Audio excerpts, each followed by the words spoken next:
बोलो जयकारा बोल मेरे श्री गुरु महाराज की जय। श्री सद्गुरुदेव भगवान की जय। गुरुमुखो, हमारे श्री गुरु महाराज जी श्री तीसरी पातशाही जी के वचन हैं कि कुदरत की रचना में हर एक वस्तु की अपनी अलग अलग तासीर होती है। जिस वस्तु का प्रयोग करो तबीयत पर उसका असर होना आवश्यक है। इसी भांति मनुष्य के अंदर की तासीर भी अलग अलग है। जिस मनुष्य का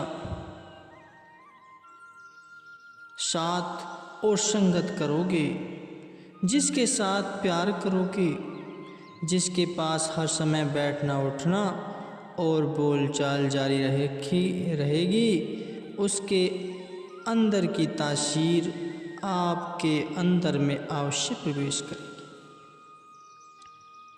उससे आप बच नहीं सकते, अर्थात उसका प्रभाव आपके मन पर पड़ेगा और चिरकाल तक ऐसा आचरण करने से आपका मन उसी रंग में रंगा जाएगा।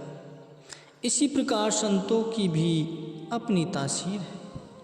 जब आप संतों के सत्संग में बैठकर उनके वचन सुनने की आदत बनाओगे तो उनका असर भी आप पर अवश्य होगा। मन संतों की संगत की सहायता से एक दिन भक्ति के रंग में रंग जाएगा, फिर उसे भजन में भी रस आने लगेगा। जो प्रेमी है प्रश्न करते हैं कि ये वचन और भजन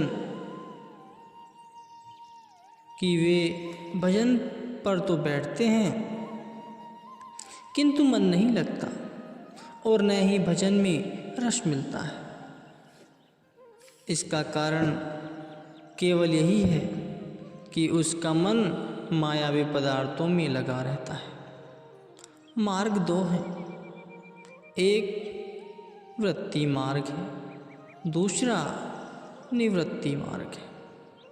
प्रवृत्ति मार्ग मन के रुख को मायावी पदार्थों की ओर ले जाता है और निवृत्ति मार्ग पर चलने से मन का रुख अंतर्मुख होता है।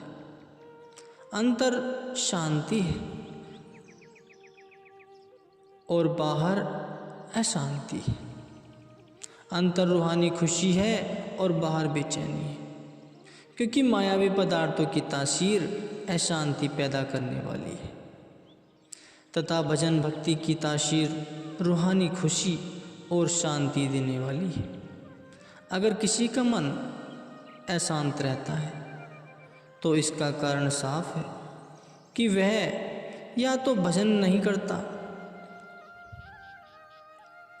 अगर करता है तो उसका मन भजन के समय भी संसार की दौड़ धूप में लगा रहता है। कोई कारण नहीं कि मनुष्य भजन करे और उसे शांति न मिले। भजन में रस न मिलने का कारण और भी है जो जिज्ञासु को ध्यान में रखना चाहिए। भजन में रस न मिलने का कारण और भी है जो जिज्ञासु को ध्यान में रखना चाहिए। वह यह है कि भजन का समय एक तो बिल्कुल एकांत होना चाहिए, अर्थात उस समय बाहर के कामों से मन को अलग कर लेना चाहिए, क्योंकि वह समय उसका केवल भजन के निमित्त है। और दूसरे उस समय से कुछ पहले ही मन से बाहर के संकल्पों को निकालकर उसे अंतर्मुख कर लेने की आदत डालनी चाहिए, ताकि भजन के समय बाहर का कोई संकल्प न सताए। जो जीव हर समय मोह माया की तथा संबंधियों की उधेड़ बुन और उतार चढ़ाव में लगे रहने के आदी हो जाते हैं, उनको भजन में भी वही बातें याद आती रहती। फिर वचन हुए थे कि हर काम की पूर्ति के लिए 3 बातों की आवश्यकता होती है। पहली लगन, दूसरी समय और तीसरी परिश्रम। जब ये तीनों बातें इकट्ठी होकर पूर्ण शक्ति के साथ चल पड़ती हैं तो उस कार्य में अवश्य सफलता मिलती है। लेकिन अगर तीनों में से एक बात भी अधूरी रह गई तो सफलता में संशय समझो, कठिनाई समझो। उदाहरण के तौर पर लगन है और समय नहीं है। अगर समय है लेकिन परिश्रम नहीं है तो ऐसी अवस्था में चाहे वह कार्य संसारियों और सांसारिक या पारमार्थिक सफलता नहीं होगी।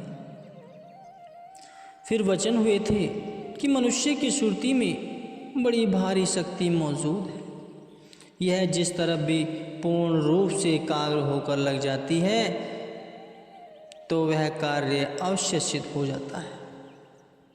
जिसने भजन का रस लेना है उसको चाहिए कि इन बातों को ध्यान में रखे और वह यह कि समय एकांत हो, संसारी संकल्पों से मन साफ हो, सुरती एकाग्र हो और साथ ही यह विचार भी मन में बना रहे कि यह संसार कुछ नहीं है, इसका मोह प्यार दुखदाई है।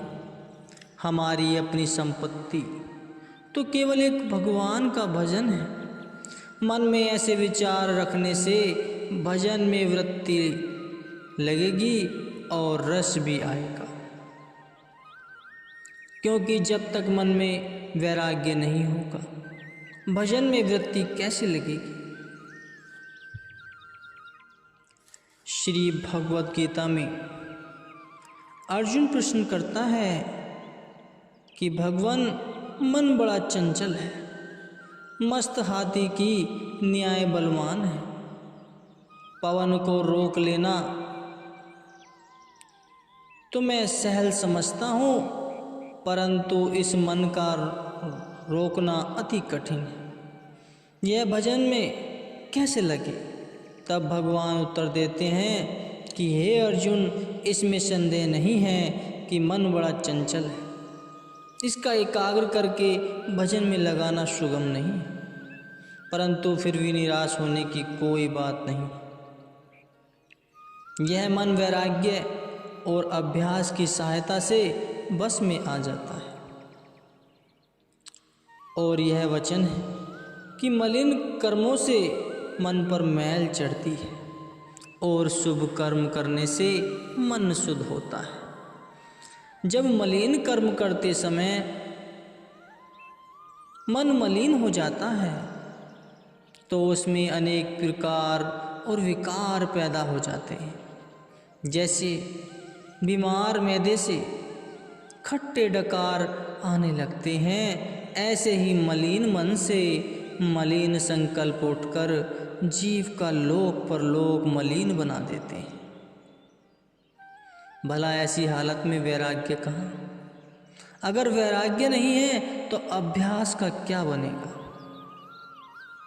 हमारे श्री गुरु महाराज श्री तीसरी पातशाही जी का एक और वचन है कि ख्यालों को जिस प्रकार की ग़िज़ा खुराक मिलती है वैसे ही उसमें शक्ति पैदा हो जाती है। यही कारण है कि संतों ने जिज्ञासु के लिए यह उपदेश किया है कि वह अपने ख्यालों को अच्छी खुराक दे सके, यानी सत्पुरुषों के सत्संग में रहकर सत्य मार्ग करने की आदत सीखे, ताकि उसका मन शुद्ध होकर शुद्ध संकल्प उठाए तथा वैराग्य को पैदा करे।